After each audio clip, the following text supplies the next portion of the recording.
Hi, it's Dr. Steve from Misericordia University, and welcome to the second video in the fifth week of our course, Principles of Interface Design.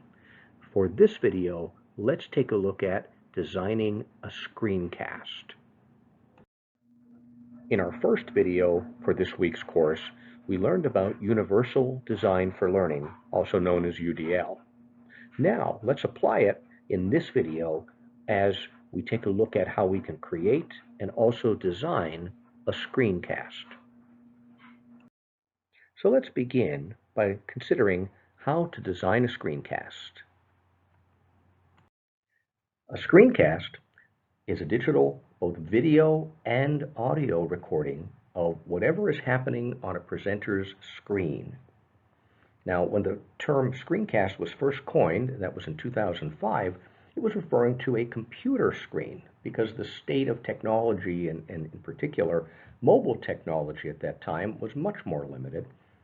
So in today's world, a screencast refers to the recording of video and audio, and sometimes even a thumbnail size video at the same time of the person doing their recording of the screen on whatever screen that they're using. So it could be something on your phone, it could be an iPad or other tablet device, as well as a computer. So a screencast is recording everything that you see on your screen. There are a plethora of benefits of screencasting when we move into the educational realm. First of all, it allows audio and video, so it is excellent for learners who would benefit by both of those modalities of learning. It allows learners the ability to work at their own pace because ultimately the screencast will be a video. It allows students to learn by example, and it can be downloaded, but more often than not, it is streamed from a service like YouTube or Vimeo, which is wonderful because it doesn't take much, there's no download time, it just starts immediately. So in addition to that, it's so portable that even on a phone or any type of device, wherever the learner is, the learner has access to viewing and reviewing that material at his or her own pace. There are various apps that you can download to perform screencasting. Some are free. Most of them do carry a small charge with them. In addition, there are some online apps that you could use. One that is most noteworthy is Screencast-O-Matic. And as of the creation of this video, it lives in 3 different versions. There's a free version that for educators is an excellent start and can provide a lot of the features that you're going to want and need. If you pay a small monthly charge, you can tap into the deluxe version, and that adds more advanced editing features and some special effects.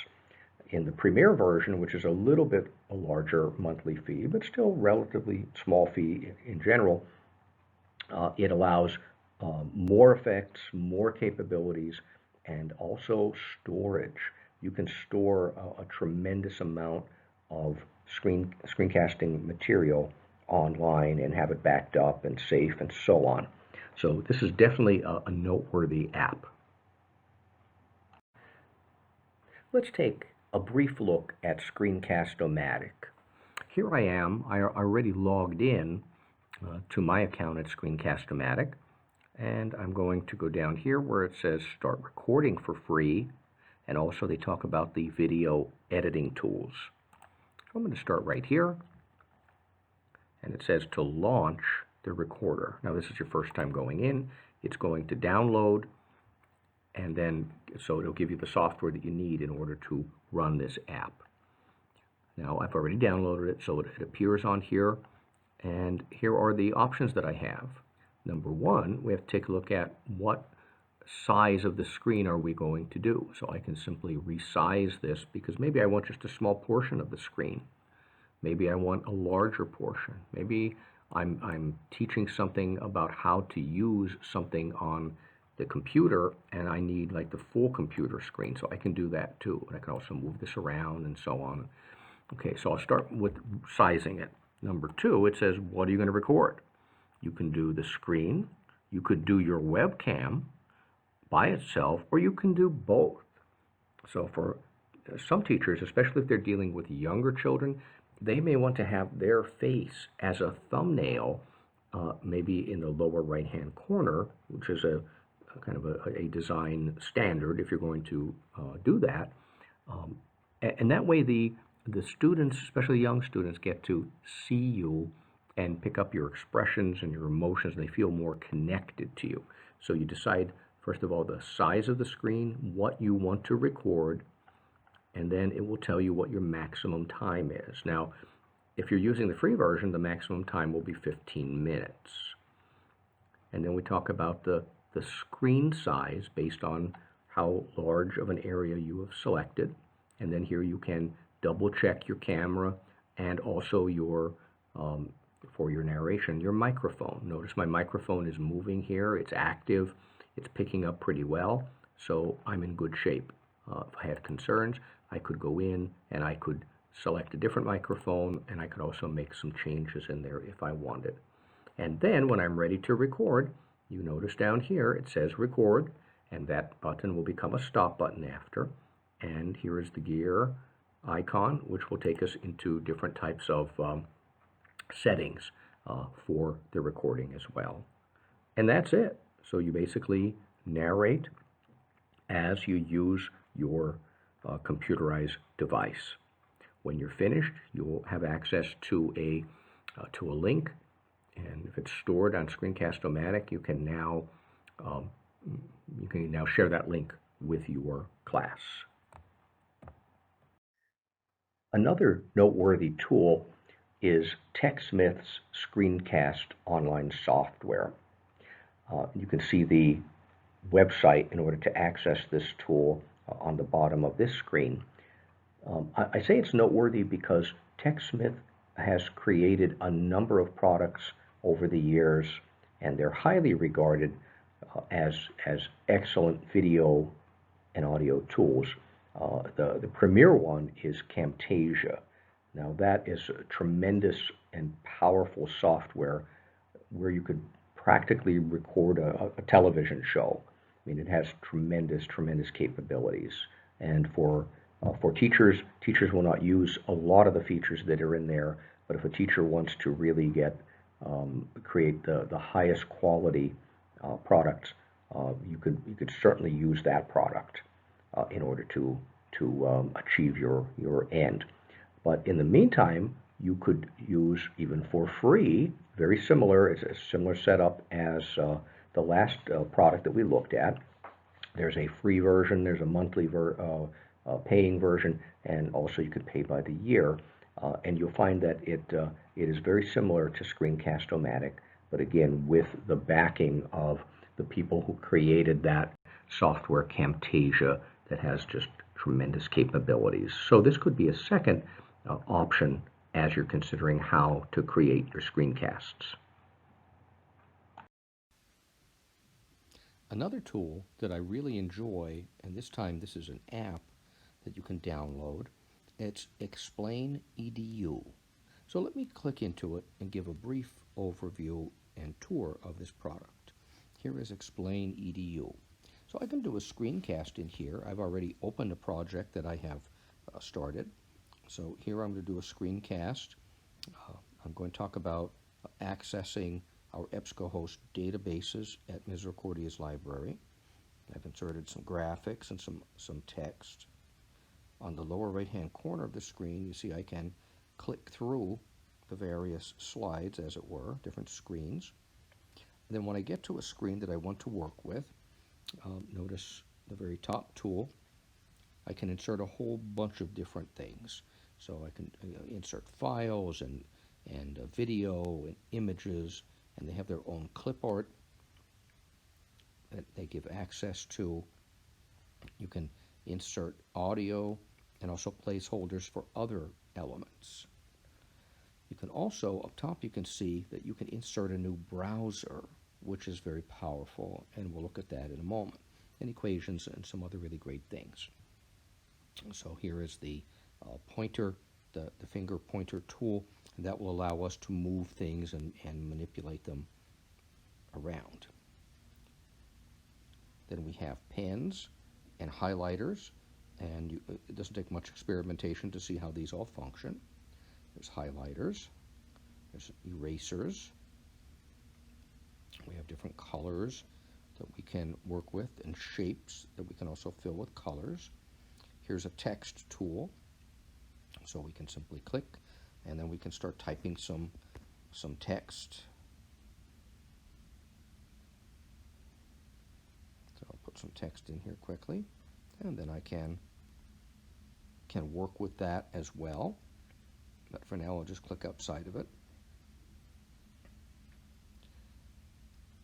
And a host of other things. Here's an X to allow you to quickly delete something. And here is the really great part of this tool, one of the really great parts. When you're ready, notice on the bottom we have the record button in red, and I can show that to you by using one of these tools. When I click on this tool, which allows us to use a laser pointer. So I'm just touching with my finger on my iPad right now, and I can drag down to here so you can see what I'm referring to. Here is the record button.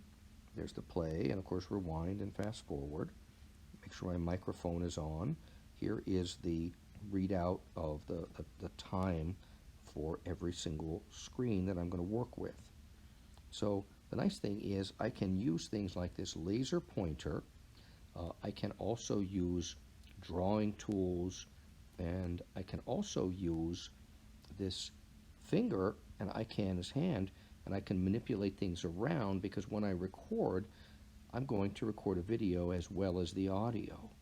So for example, if I were teaching a science lesson and I had several planets on the screen, while I'm speaking and recording, I can have planets moving around, and I can use that to illustrate what is happening, what the content is all about. Now I'm going to go a little further here, because this is one of the other features in this product that I really, really love. Here you'll notice that I have a web browser. So when I go up to the add an element and insert new, I can say add a new browser. So when I add a browser, and I already have one here, so I'm just going to work with it. Like here I went into the Misericordia library website. So when I click in here, if I double click on this, I can now bring this to life. So I'm live online as I'm talking, as I'm teaching, as I'm recording the screen. So if I went to Journal Finder, for example, I'll scroll down a little bit. I can do an advanced search here, and all of this will happen live while I am describing what we're doing. So like in the education program, both graduate and undergraduate, I can explain that we can click in to databases by subject, click into education, and here are the various education sites that are databases, and some of them are EBSCOhost. So if I wanted to, at this point, while I'm talking, I could use the pointer, laser pointer. I'm going to click outside of this browser right now. When I click outside, it's now just a static object. So I can talk about, well, here is the primary database that we suggest that you start with, Academic Search Ultimate, which is part of the EBSCO line of products. Now, I could also take a drawing tool and I could draw on this screen, because right now this is just a static object. So I can annotate here if I wanted to. If I click on this and double click, now I'm back in again, and it's live. So we can start actually using it. So I would take the students to this point and say, now you have to log in, and here's how you do it, and so on and so forth. Now, when I'm doing all of this, all I have to do is press that record button on the bottom, and I can pause it, and I can pick up from there. And when I'm finished, Then I'm going to go up in the upper right-hand corner, and I can press that button, and it says, now, what do you want to do with this? A project is their proprietary format. You could save an image of what you're working with. You could save as text, as a document. You could also save it, which is the primary way of doing it, as a video. So then in the iPad, I get the typical, the standard dialogue that I would usually get, and I can save it directly to some place. For example, social media sites. I could save it, I'm a Dropbox user, so I could save it to the cloud in Dropbox. I can take it right out to YouTube if I wanted to. I can also just save it directly to this iPad, and of course to a whole bunch of other places as well. So very easy to use. Create the screens, and then simply hit the record button, and then use any of those live tools to help illustrate the content. So this product is something that you can, in the old days, a couple of years ago, you were able to just buy the product outright. Now it's a subscription service, but it's in line with other subscriptions where it's only a few dollars a month, and you get to store your data with them if you like as well. And I normally just save it on the iPad, and then I export it to where I want to, which is usually up to YouTube.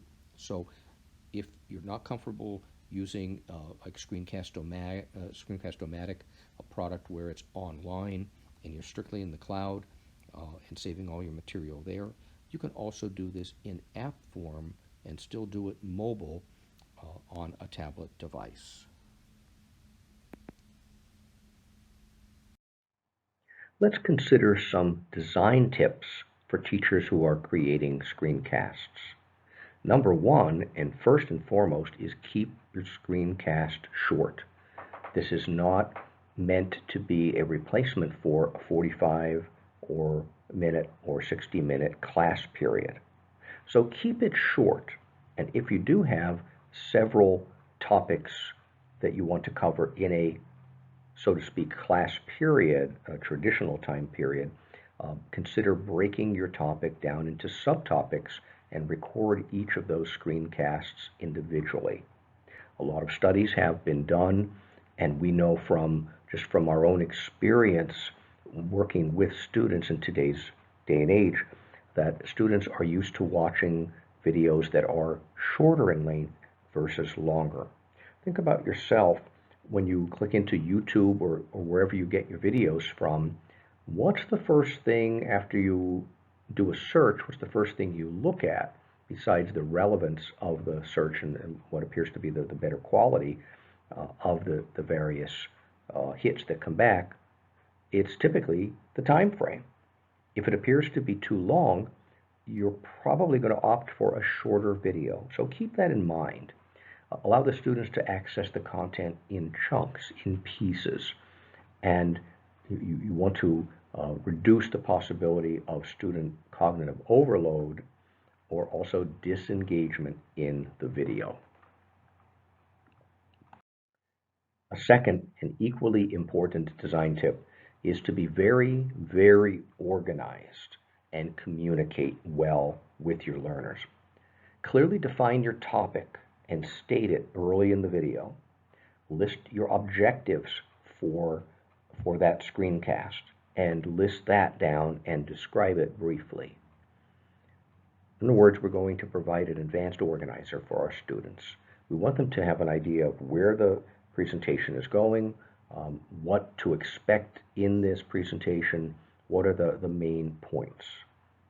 You'll notice that I do all of these, try to follow all of these design tips in creating these videos for this graduate course.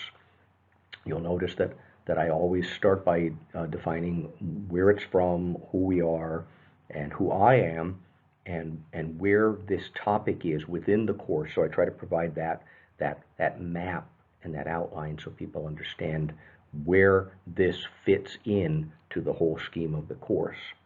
And then, because this course is going to consist of several hours of video training each week, I in each video, I talk about and refer to the other videos for that same week. So again, clearly defined, be very organized, list it out so everybody knows where you're going and have a good idea what to expect from that video.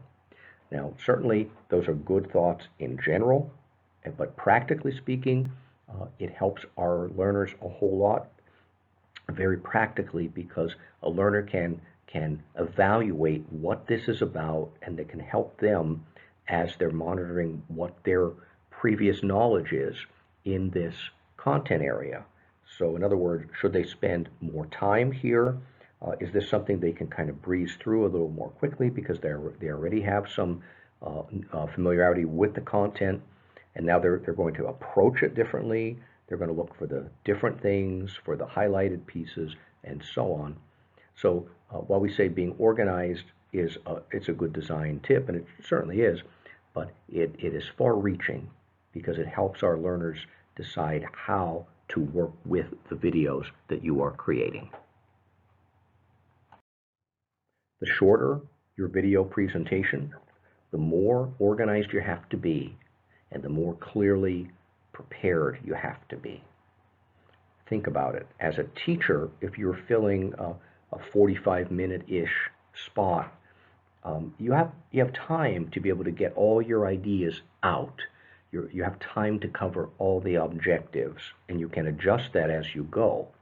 Now, if you're creating a screencast or other form of video, the shorter time period that you have, and we've already said an ideal screencast would be 10-15 minutes in length. You don't have a whole lot of time for like extra time, like leeway in there in order to express yourself and get all those objectives covered well. In other words, you have to be much more efficient. So if you're going to have a very short, like if you're doing a 5-minute presentation, you really should have a script, or at least a very highly detailed outline. If you have a script, it helps you to avoid the pauses and the and the and all of those kinds of things that teachers do and that any speakers do when they're trying to think up what they're going to say next. So if it's a shorter presentation, practice what you're going to say before you record. Maybe record it in sections if you can. For example, some tools allow you to do one screen at a time. They will allow one portion at a time, or at least you could hit the pause button in most software.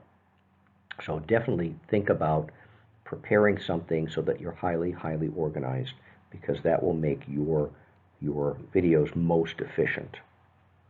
And another design tip that's worth noting, and that is before you commit to actually recording the entire presentation, test your audio in your video, and especially the audio, because video, many times you can see if it's working or not, but audio can be the trouble area. Make sure that audio is recording loudly enough, clearly enough. Make sure there's no other noise coming in. So test it out, because many a teacher has recorded an entire presentation and then ran it back to find out the audio wasn't running at all. The audio was muted. So definitely check that. Can't emphasize that one enough. Always do a test screen before you commit to recording the whole presentation. Think about recording a section of the screen versus the entire screen. We saw when we were looking at Screencast-O-Matic, you can, and every other tool we've looked at too, you can define how large is the screen. How much are you going to capture? So think about your audience. Who are your learners going to be? Do you really want to just default to the entire screen, especially if it's a computer screen? Do you want to use everything? Do you really have to do that? If not, maybe think about doing a part of the screen, and that will allow your learners to focus much better on the content. Another design tip is when we're looking at the settings, because every tool will give you the option to change the resolution settings. Take a look at, like when we were in Screencast-O-Matic, and you could see that when you drag the size of the screen and define that, it will tell you what that size is. Consider strongly using that same setting when you're recording, because if you don't, what will happen is if you say, well, okay, that's the size, but I think I'm going to choose a smaller size for recording for efficiency, what's going to happen is the software, the app, is going to have to resize that screen. And depending what you're doing, number one, maybe the learners will not see it as clearly. And number two, the quality, because we're talking about resolution, and that's quality, the quality will go down. And if there's a big loss of quality, then your learners may either, number one, be disturbed by what they're seeing on the screen. It'll just kind of agitate them, and they'll focus more on that and get off topic. Or number two, they just won't clearly see everything that they need to see to understand that content. One other word about size of screen and resolution. It's the aspect ratio. When we look at television sets from years ago, they had a 4:3 aspect ratio. So we're talking about length and width and the relation of those two measurements. When we look at computer screens, for the longest time, they were the 4:3 aspect ratio. In today's world, we're finding that more often than not, most of our devices are using wide screens, and they have a 16:9 aspect ratio. So consider using that 16:9 ratio if you're going to do a video that's going to appear on YouTube, because YouTube is definitely set up for that wide screen. Another thing to keep in mind is, who are your learners and what kind of devices are they going to be using? Are they using a phone? Are they using a tablet? Are they using a computer, maybe in your classroom, to view some of these materials? So also let that be a consideration as you're looking to answer some of these setting questions that apps will provide to you. In some apps, the way that they provide this information and the way they ask it of you, they may talk about resolution like 480p or 1080p. Now, when you buy a TV set, then we find that many times we're looking at that 1080 or higher numbers as time goes on. We find that number is always increasing. So we're talking about higher quality on that, in that 16:9 aspect ratio. So keep in mind the quality. What is the purpose of your video? Do you need high definition? Does it have to be that high quality? So consider that, because for many people, what they're doing for what they're recording, like that 720p, that middle ground will be quite fine. It'll be quite sufficient for what they're looking to present. As a quick review, in our first video from this week's class, we considered universal design in learning. In this video, our second video for this week's class, we considered screencasting. And we started by describing screencasting. We looked at resolution and other just practical, pragmatic aspects of recording screens. Then we looked at how to create a screencast. And we looked at 3 products in particular. Screencast-O-Matic, which is an online service. We looked at TechSmith Screencast, which is similar and comes from a very well-known company, the company who created the very powerful and robust app Camtasia. And finally, we took a brief tour of an app called Explain EDU. And then we also looked at design tips for creating screencasts. Now let's take a look at our activities for this week.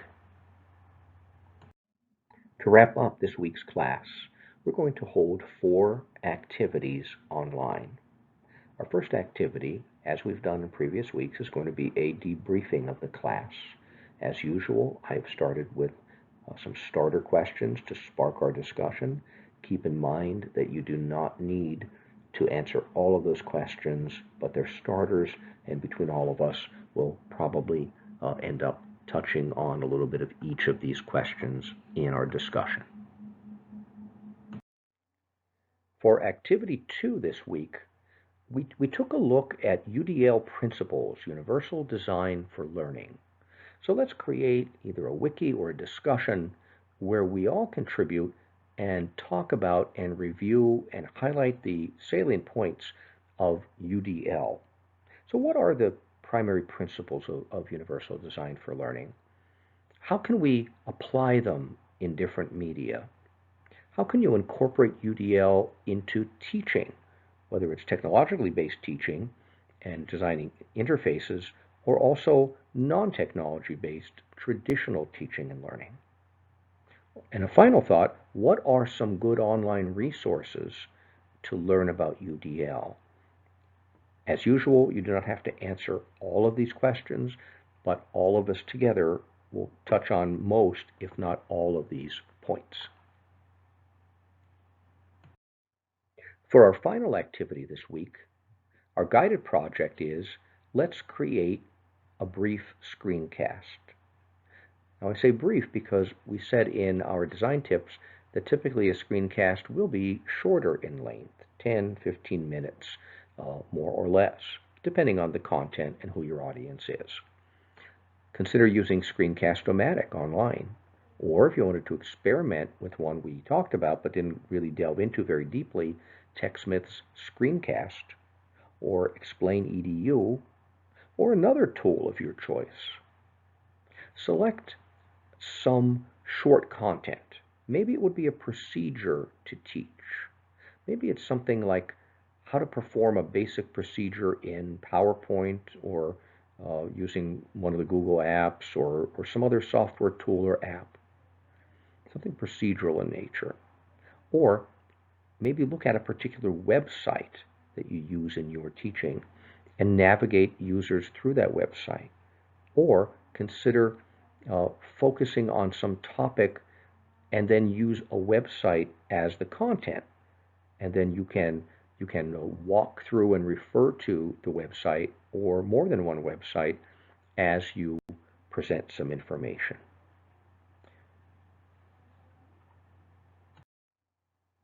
A quick preview of our next week's class as we move into week 6 and we start to round out our course in interface design.